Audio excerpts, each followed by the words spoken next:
जय श्री कृष्णा मित्रों, आप सुन रहे हैं सोलमेट जिसे लिखा है डॉक्टर शैलजा श्रीवास्तव ने। तो मित्रों, चैनल को लाइक कीजिए और सब्सक्राइब भी। अब आगे सोलमेट 50। अबीर अपनी प्रैक्टिस में डूब गया और साथ ही उसका खूबसूरत समय निमृत के साथ बीत रहा था। रोज साथ बैठकर दोनों घंटों बातें करते और एक दूजे के साथ क्वालिटी टाइम स्पेंड करते। एक हफ्ता निकल चुका था। सिमरन के एग्जाम खत्म हुए और समीर के अब शुरू हो गए थे। समीर का 12th था और वो पूरी तरह से पढ़ाई में डूबा हुआ था। उसे अपने खाने पीने का भी होश नहीं था। निमृत उसका पूरा ख्याल रखती और अब सिमरन फ्री थी तो वो भी समीर को टाइम टाइम पर कॉफी बनाकर देती रहती, क्योंकि वो जानती थी कि समीर कॉफी का क्रेजी है। सिमरन, ये दूध और पीकर चुपचाप से सो जाना, फोन में घुसने की जरूरत नहीं है। मैं ऊपर जा रही हूँ अबीर के पास, निमृत ने कहा तो सिमरन ने मुस्कुराकर उसके गाल खींचे। क्या बात है, बड़ा क्वालिटी टाइम स्पेंड किया जा रहा है मेरे अबीर भैया के साथ। सिमरन आंखें गोल करके बोली, तेरे अबीर भैया मेरे हस्बैंड है, समझी कुछ। और अगले हफ्ते तो वैसे भी वह एकेडमी चला जाएगा, तो बस इसीलिए उसका मन करता है मेरे साथ कुछ देर बैठने का। उद्धरण चिन्ह। अच्छा, उसका मन करता है और आपका मन, आपका दिल नहीं करता उनके साथ टाइम स्पेंड करने का? सिमरन ने कहा तो निमृत मुस्करा उठी। ये भी कोई पूछने की बात है? बिल्कुल करता है, इसीलिए तो जल्दी से काम खत्म करके जाती हूँ। निम्मी बोली, वैसे दीदी क्या उनका जाना जरूरी है? I mean, आप दोनों का रिलेशन इतना अच्छा हो गया है, एक दूसरे को चाहने लगे हो, आप एक दूसरे के साथ टाइम स्पेंड करते हो, अब अगर वह चले जाएंगे तो फिर आपको बुरा लगेगा ना? सिमरन ने कहा तो निमृत ने उसकी आंखों में देखा। पर उनका जाना जरूरी है, स्पोर्ट उसका जुनून है और गोल्ड लाना लाइफ का मुख्य लक्ष्य। निमृत बोली, और आप, आपका साथ, आपका प्यार, आपके साथ रिश्ता कुछ नहीं? निमृत ने सवाल किया। प्यार कभी आपको बांधता नहीं है। प्यार का मतलब ये नहीं कि आप अगले इंसान के अस्तित्व, उसके सपने सब छीन उसे खुद के पल्लू से बांध लो। प्यार का मतलब ही है साथ देना, हौसला बढ़ाना और एक दूजे का संबल बनना, कमजोरी नहीं। निमृत ने कहा, पर आपके लिए मुश्किल होगा और शायद अबीर भैया के लिए भी आपसे दूर जाना। उद्धरण चिन्ह। हाँ शायद, पर भूलो मत सिमरन, हर किसी का सपना होता है। उसका बचपन का देखा हुआ सपना है बॉक्सिंग में देश के लिए खेलना और गोल्ड मेडल लाना। और यह सिर्फ उसका सपना नहीं है, कुशल जी का भी सपना है। इस पूरे शहर का सपना जुड़ा हुआ है अबीर के स्पोर्ट से। देख नहीं रही हो, आजकल हर दूसरे दिन लोग उससे मिलने आते हैं। कभी एमएलए आते हैं तो कभी यहाँ के सीनियर ऑफिसर्स आते हैं, कभी शहर के जाने माने लोग आते हैं तो कभी पत्रकार लोग आते हैं उसका इंटरव्यू लेने। एक सपोर्ट पर्सन की लाइफ ऐसी ही होती है। उसका खुद का पर्सनल कुछ नहीं रह जाता जब वह एक लेवल पर पहुंच जाता है। आज वह गोल्ड मेडल अपने सिर्फ अपने लिए नहीं ला रहा, इस शहर के लिए ला रहा है, कुशल जी की एकेडमी के लिए ला रहा है। निमृत गर्व के साथ बोली। पर दीदी, सिमरन अभी बोल ही रही थी कि निमृत ने हथेली सामने कर दी। मैं इतनी स्वार्थी तो नहीं हो सकती कि अबीर को उसके सपने से दूर कर दूं। तुम भी जानती हो और मैं भी जानती हूँ, यह अबीर का सिर्फ सपना नहीं, उसका जुनून है। और मैं उसके सपने के रास्ते में कभी नहीं आऊंगी। यहाँ तक कि अगर कभी वह रास्ता भटक गया तो भी मैं उसे सही रास्ते पर लाऊंगी, पर उसे अपनी मंजिल पर पहुंचना ही होगा। निमृत ने कहा तो सिम्मी ने गहरी सांस ली। लकी हो आप दोनों की, आप दोनों ही एक दूसरे के लिए इतना सोचते हैं। मैं बहुत खुश हूँ दीदी आपको देखकर। पहले मुझे बुरा लगता था ये सोचकर कि आपकी शादी में आपकी मर्जी शामिल नहीं थी, मजबूरी का रिश्ता था, पर अब आपको खुश देखती हूं ना उनके साथ तो मुझे भी अच्छा लगता है। बस आप दोनों हमेशा यूं ही खुश रहो। सिमरन ने कहा, अच्छा चलो बातें बहुत हो गई, अब दूध पियो और सो जाओ। निम्मी ने उसका गाल थपका। हाँ बस सोने ही जा रही हूँ। मैंने सोचा कि एक कप कॉफी बनाकर समीर को दे आती हूँ। रात को स्टडी करता है ना वह, सुबह उसका एग्जाम भी है। सिम्मी ने कहा, ठीक है देकर आ जाओ, पर जल्दी सो जाना, ठीक है? निमृत ने कहा तो सिमरन ने गर्दन हिलाए और अपना दूध फिनिश करके रसोई की तरफ चल दी। वहीं निमृत घर के सारे दरवाजे वगैरह चेक करने के बाद ऊपर चली गई। सिमरन ने कॉफी बनाए और समीर के कमरे के बाहर आ दरवाजा हल्के से नॉक किया, पर अंदर से कोई आवाज नहीं आई तो सिमरन धीमे से अंदर आई। देखा समीर अपनी टेबल पर ही सर रखे सो रहा है। कुछ पल सिमरन बस उसे देखते रही। चेहरे पर शांति थी पर माथे पर तनाव की रेखाएं थी, शायद कल के एग्जाम की टेंशन थी। वह बहुत गहरी नींद में था पर सिमरन को उसे यूं देखना बहुत भा रहा था। कारण क्या था ये सिमरन खुद भी नहीं जानती थी, पर उसका झुकाव आजकल समीर की तरफ होने लगा था। उसे समीर से बातें करना अच्छा लगने लगा था और उससे भी ज्यादा अच्छा लगता था उसे यूं एकटक निहारना। वह भी तब जब समीर या तो पढ़ाई कर रहा हो या सो रहा हो। यानी कि समीर को पता ही नहीं होता था कि सिमरन उसे देख रही है और सिमरन उसे देखते रहती थी। न जाने क्यों पर समीर को देखकर उसे अजीब से सुकून का एहसास होता था। उम्र के जिस पड़ाव पर सिमरन थी उस समय इस तरीके की भावना होना नॉर्मल था। हालांकि निमृत और सिमरन काफी समझदार थी पर फिर भी दिल पर किसी का जोर नहीं होता। पहले समीर के नाम से भी सिमरन चिढ़ती थी पर इन कुछ दिनों में उसका साथ उसे भाने लगा था। उससे बातें करना उसे देखना उसे अच्छा लगने लगा था। हालांकि वह जानती थी कि शायद ये सब ठीक नहीं है इसीलिए वह अपने मन की बात नहीं तो समीर से कह सकती थी और ना ही निमृत से। पर खुद को समीर के आसपास रहने से या उसे देखने से वह रोक नहीं पाती थी। सिमरन उसे देख रही थी कि तभी समीर की नींद खुली और सिमरन अपनी चोरी पके जाने के ख्याल से एकदम हड़बड़ा गई। अरे तुम कब आए? समीर जमाहाय लेते हुए बोला। बस अभी सोने जा रही थी तो सोचा तुम्हें कॉफी बना कर दे दूं। तुमने भी मुझे खूब कॉफी बनाकर दी थी मेरे एग्जाम के टाइम पर। और मुझे पता है कि तुम्हें आलस आ रहा होगा। सिमरन ने उसकी टेबल पर कॉफी मग रखते हुए कहा तो समीर ने आंखें रगड़ी। हाँ यार, दिखाई तो दे रहा है तुम्हें सो ही गया था। थैंक गॉड तुम आ गई रूम में तो मेरी नींद खुल गई। वरना सोता ही रह जाता। अभी मुझे बहुत स्टडी करनी है। समीर उठकर मुंह धोकर आया। अभी रिलैक्स करो आराम से पढ़ाई करो। इतना स्ट्रेस लोगे तो कैसे काम चलेगा?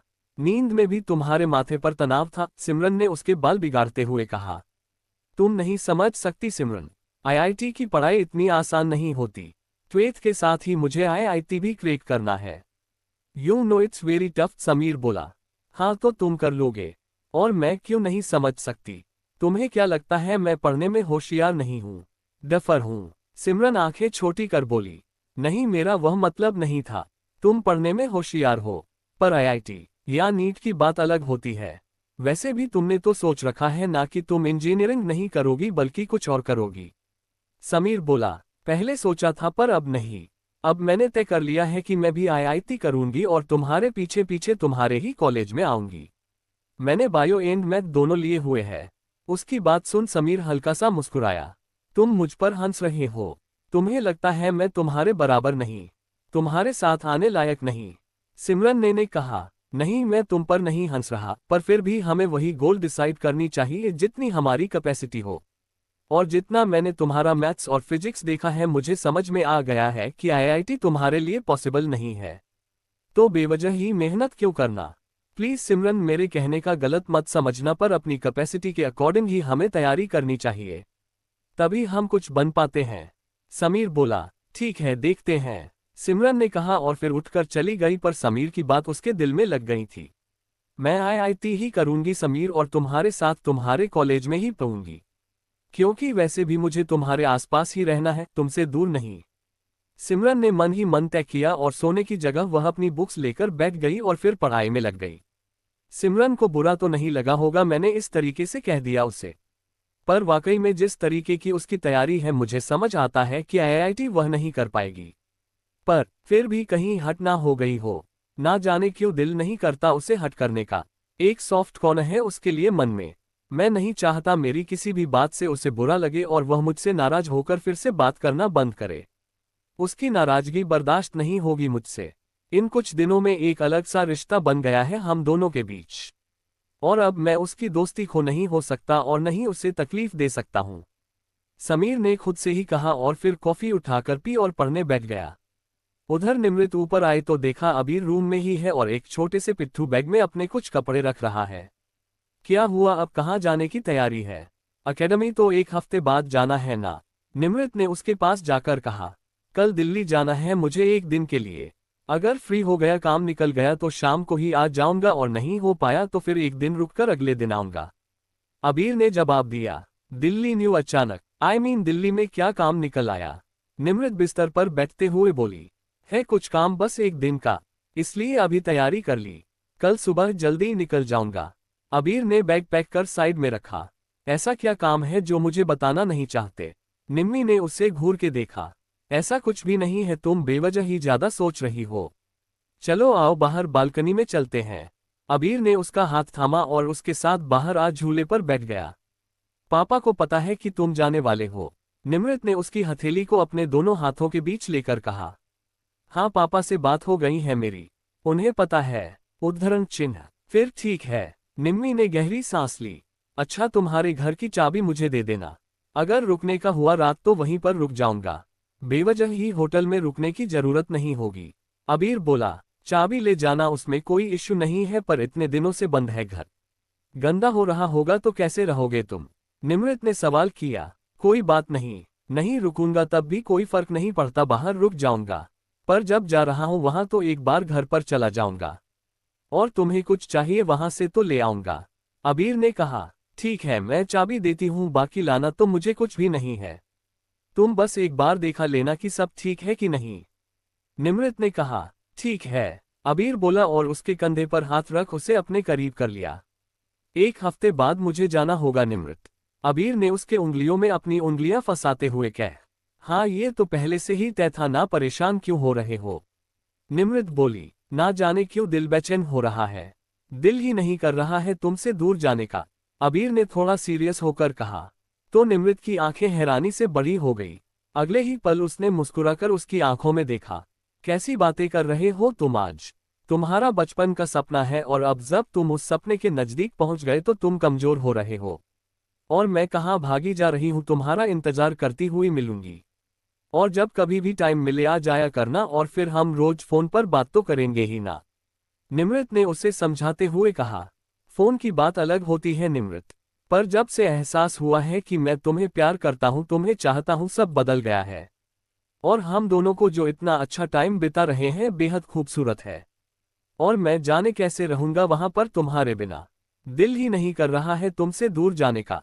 अबीर ने उसके गाल को सहला के कहा, कैसी बातें कर रहे हो अबीर, प्लीज ऐसे मत सोचो, तुम अपने लक्ष्य को नहीं भूल सकते, अपने सपने को तुम्हें पूरा करना ही होगा। निमृत ने कहा तो अबीर ने उसे कसकर सीने से लगा लिया।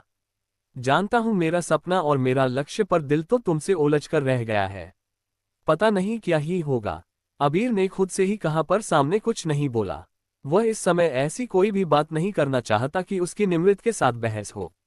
अबीर तुम ठीक हो? निमृत ने उसकी पीठ पर हाथ रखकर कहा। हाँ मैं ठीक हूँ, मुझे क्या हुआ है, बस तुमसे प्यार हो गया है और यह सब उसी का नतीजा है, ये जो मेरा मन डावाडाल हो रहा है, इसलिए तो मैं लड़कियों से दूर भागता था। अबीर ने हंसकर कहा तो निम्मी मुस्कुरा उठी। पर मैं और लड़कियों जैसी नहीं हूँ, तुम्हारी वाइफ हूँ और सबसे बड़ी बात तुम्हें सफल होते देखना चाहती हूँ, इसलिए तुम निश्चिंत रहो, मेरी तरफ से कभी भी तुम्हें ऐसा नहीं लगेगा कि मैंने तुम्हें बंधन में बांध लिया। निमृत बोली, तुमने मुझे बंधन में नहीं बांधा है, पर मैं खुद ही बांधता चला जा रहा हूँ। अबीर ने उसकी आंखों में देखते हुए खुद से ही कहा तो निमृत नहीं पलके झपकाकर उसे देखा।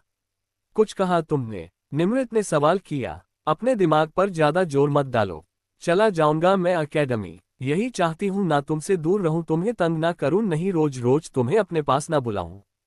तो ठीक है चला जाऊंगा, फिर रहना अकेले मेरे बिना, कोई तंग नहीं करेगा, ना ही तुम्हें ढेर सारी रोटियां बनानी पड़ेगी, ना ही प्रोटीन शेक, और ना ही मेरे लिए टाइम निकालना होगा। अबीर ने झूठी नाराजगी दिखाते हुए कहा तो निमृत की आंखों से आंसू निकलने लगे। अरे क्या हुआ, तुम रो क्यों रही हो? अबीर ने उसके चेहरे को हथेली में लेकर कहा। तुम्हें ऐसा लगता है कि मुझे तुम्हारे लिए खाना बनाना, प्रोटीन शेक बनाना, ये तुम्हारे साथ टाइम स्पेंड करना बुरा लगता है? तुम मुझे इतना गलत समझते हो अबीर? निमृत ने कहा तो अबीर ने अपनी हथेलियां से उसके आंसू पोंछे। अरे बाबा मैं तो मजाक कर रहा था, इतनी सी बात पर रोने लगी, जानता नहीं हूं क्या मैं तुम्हें।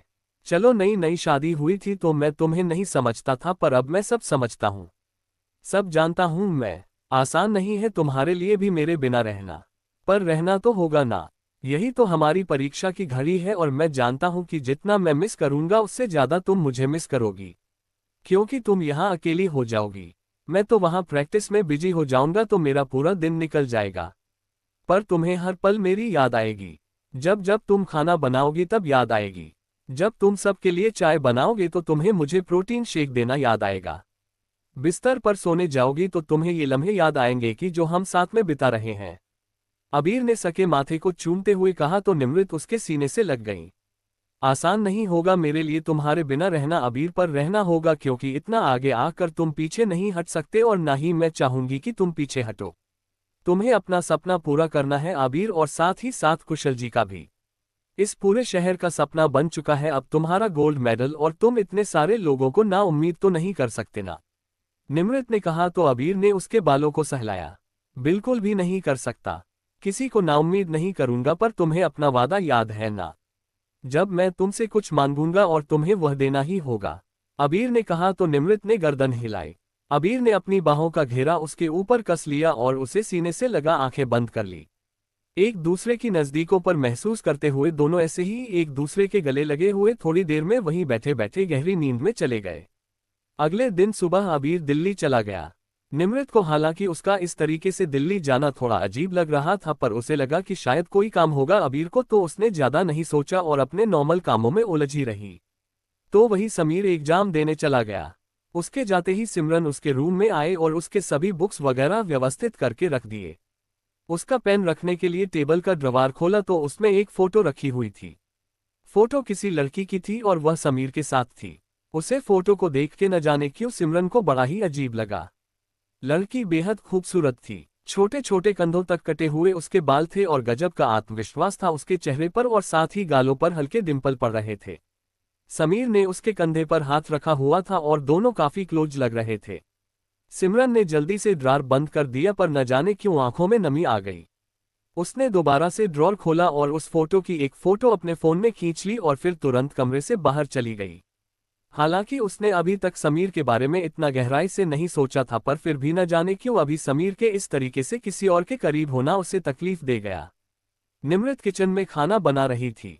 सिमरन कमरे में आए और उसने दरवाजा बंद कर लिया और आईने के सामने खड़ा होकर खुद को ऊपर से नीचे तक देखा। उस लड़की और सिमरन में जमीन आसमान का अंतर था। जहां वह लड़की निमृत की तरह गोरी चिट्टी और खूबसूरत थी, एक अच्छा फिगर और एक खूबसूरत स्माइल थी उसकी, वही सिमरन का रंग उतना साथ नहीं था, गेहुआ या कहना चाहिए हल्के सांवले की कैटेगरी में ही आता था। फीचर्स सामान्य थे और बॉडी भी सामान्य। उस लड़की के चेहरे पर जो आत्मविश्वास की चमक थी वह सिमरन को अपने चेहरे पर कहीं दिखाई नहीं दी। सिमरन की आंखों से आंसू निकलने लगे और वह एकदम से जमीन पर बैठ गई। उसे खुद समझ नहीं आ रहा था कि वह क्यों खुद की तुलना उस लड़की से कर रही है, पर कुछ तो था जो उसे अंदर तकलीफ दे गया था, पर उसको वजह ठीक से समझ नहीं आ रही थी और वह अपनी तकलीफ किसी से कह भी नहीं सकती थी। थोड़ी देर में उसने आंसू पोंछे, मुंह धोया और फिर बाहर आकर सिमरन की मदद करने लगी। क्या हुआ आज किचन में कैसे? निमृत ने कहा। कुछ नहीं दीदी, बस मुझे भी आपके जैसा बनना है। मेरी जैसे से मतलब? निमृत ने कहा, मतलब आपके जैसी खूबसूरत तो मैं बन नहीं सकती क्योंकि वह तो गॉड गिफ्ट है, पर आपकी जैसी परफेक्ट बनना चाहती हूँ। हर काम में तू परफेक्ट है सिम्मी, और रंग रूप मायने नहीं रखते, इंसान के गुण उसकी काबिलियत मायने रखती है। उद्धरण चिन्ह। और हाँ दीदी, एक बात और, मैंने तय किया है कि मैं आईआईटी की तैयारी करूंगी। सिमरन ने कहा तो निमृत ने हैरानी से उसे देखा। पर तुम तो कह रही थी कि लॉ करोगी या कुछ और? निमृत ने हैरानी से पूछा। पहले सोचा था दीदी, पर अब मन बदल गया है। क्या आपको भी ऐसा लगता है कि मैं आईआईटी की तैयारी नहीं कर सकती? सिमरन ने निमृत की आंखों झांका मानो जवाब ढूंढ रही हो। मुझे ऐसा बिल्कुल भी नहीं लगता। एक बात मैंने जानी है सिमरन, अगर हम सब कुछ भूलकर कोई एक लक्ष्य निर्धारित करें और जी जान से उसमें लग जाए तो हमें उस लक्ष्य तक पहुंचने से कोई नहीं रोक सकता। जब सब कुछ भूलकर हम अपना एक लक्ष्य निर्धारित कर लेते हैं फिर ईश्वर भी हमारा साथ देते हैं। फिर आईआईटी कौन सी बड़ी बात है? तुम अगर चाहो तो यूपीएससी भी क्रैक कर सकती हो, बस मन होना चाहिए। निमृत ने उसके गाल से हाथ लगाकर कहा। थैंक यू दीदी, तो बस मेरा तय रहा, अब मैं आईआईटी ही करूंगी। सिमरन बोली, तो अपनी तैयारी पर ध्यान दो, किचन में लगने की जरूरत नहीं है। किचन मैं संभाल लूंगी, तुम बस अपनी पढ़ाई पर फोकस करो। अगर तुम्हारा इरादा पक्का है तो तुम जरूर ही इंजीनियर बनोगी, वह भी आईआईटी कॉलेज से ही। निमृत ने कहा तो सिमरन ने गहरी सांस ली और वापस कमरे में चली गई, बिस्तर पर बैठा आंखें बंद कर ली। सही कहा दीदी ने, और आज से मेरा संकल्प है कि मैं आईआईटी करके दिखाऊंगी समीर को, और साथ ही साथ उस लड़की से आगे निकल कर भी। हाँ मानती हूँ मैं खूबसूरती में उसके बराबर नहीं हूँ, पर अपनी काबिलियत से मैं ये साबित कर दूंगी कि मैं किसी से कम नहीं हूँ। सिमरन ने मन ही मन सोचा और फिर वापस किताबें खोलकर बैठ गई, क्योंकि अब उसने तय कर लिया था और उसे अपने लक्ष्य की तरफ कदम बढ़ाना था, और इसके अलावा उसके दिमाग में अब कुछ भी नहीं था। समीर एग्जाम देकर आया और निमृत के पास किचन में आ गया। कैसा हुआ एग्जाम? निमृत ने कहा, बहुत अच्छा हुआ भाभी, बाकी सिमरन कहाँ है? दिखाई नहीं दे रही। उसके तो एग्जाम हो चुके हैं, फिर रूम में क्या कर रही है? समीर बोला, हाँ एग्जाम हो गए हैं पर आजकल नया कुछ दिमाग पर चढ़ गया है। बोल रही थी आईआईटी की तैयारी करेगी। निमृत बोली तो अभी समीर एक पल को ठिठक उठा। मुझे भी कल कह रही थी पर यह अचानक से इसको आईआईटी करने का कहाँ से सूझा? समीर बोला, पता नहीं पर मैंने तो यही कहा है कि अगर करना है तो मेहनत करो, क्योंकि अगर इंसान मेहनत करे तो कुछ भी हासिल कर सकता है। कुछ भी इम्पॉसिबल नहीं है। उद्धरण चिन्ह। पर भाभी जरूरी तो नहीं कि सिलेक्शन हो। मुझे लगता है सिमरन में उतनी कैपेसिटी नहीं है। वह मेहनत कर पाएगी और अचानक से आईआईटी। समीर बोला, शायद तुम्हें देखकर इंस्पायर हुई है तो कोई बुराई नहीं है इसमें। अगर उसका मन पक्का है तो करने देते हैं ट्राई। आईआईटी नहीं तो किसी गवर्नमेंट कॉलेज से इंजीनियरिंग तो कर ही लेगी वह। निमृत ने कहा। समीर के चेहरे पर हल्की मुस्कुराहट आई और वह अपने कमरे में चला गया। क्या सिमरन मुझे दिखाना चाहती है कि वह मुझसे कम नहीं है? मैंने हमेशा उसका भला सोचा, उसके बेहतरी की बात की, और यह मुझे ही कंपटीशन देना चाहती है या शायद मुझे नीचे दिखाना चाहती है। पर यह ठीक नहीं। समीर के दिमाग में न जाने कैसे पर थोड़ी सी नेगेटिविटी आ गई थी। उसने अपना सर झटका और उसके बाद बिस्तर पर गिर गया। पूरी रात पढ़ाई की थी उसने तो उसे थोड़ी ही देर में नींद आ गई। अगले दिन शाम को अबीर वापस आ गया। निमृत ने उसे आते देखा तो तुरंत पानी लेकर उसके पीछे पीछे उसके कमरे में आए। तब तक अबीर ने अपना बैग खोलकर कुछ किताबें और रजिस्टर अपनी टेबल पर जमा दिए थे। आ गए तुम? कब से तुम्हारी राह देख रही थी। निमृत बोली कि तभी नजर उन रजिस्टर और किताबों पर गई और निमृत की आंखें हैरानी से फैल गई, साथ ही साथ आंखों में आंसू भर आए। अबीर, यह बुक्स तो। निमृत अभी बोली रही थी कि अबीर ने उसके हाथ से पानी का गिलास लिया और टेबल पर रख दिया। उसके कंधे पकड़ उसे बेड पर बिठाया। अबीर, तुम ये लेने गए थे? निमृत ने कहा। हाँ। अबीर बोला, लेकिन क्यों? मैंने तुमसे कहा ना कि मैं अब। निमृत अभी बोल ही रही थी कि अबीर ने उसके होठों पर उंगली रख दी। पर मैंने भी कहा था ना कि तुम्हें तुम्हारे सपने के पास लेकर आऊंगा। तुम्हें डॉक्टर बनते देखना चाहता हूं मैं, इसीलिए तो गया था मैं तुम्हारी बुक्स लेने और साथ ही सारा प्रोसीजर भी पता करके आ गया हूं। इस बार के एग्जाम को तो तुम नहीं दे पाओगी क्योंकि तुमने नीट के लिए एंट्रेंस फॉर्म फिल नहीं किया है, पर तुम तैयारी करो अगले एग्जाम के लिए। अगला एंट्रेंस फॉर्म तुम फिल करना, वह ऑनलाइन हो जाएगा और तुम आराम से एग्जाम दे पाओगी। पर अबीर, यह पॉसिबल नहीं है। मैंने कहा ना मुझे नहीं करना है, क्यों तुम जबरदस्ती की जिद कर रहे हो? निमृत ने चिढ़कर कहा। तो मित्रों, अगला पार्ट जल्दी ही। क्या अबीर पाएगा निमृत को नीट की तैयारी करने के लिए और डॉक्टर बनने के लिए, या निमृत अपनी जिद पर यूं ही अड़ी रहेगी? क्या अबीर का सपना होगा पूरा और वह लेकर आएगा गोल्ड मेडल, और क्या होगा निमृत का फैसला जानने के लिए सुनते रहिए सोलमेट, जिसे लिखा है डॉक्टर शैलजा श्रीवास्तव ने।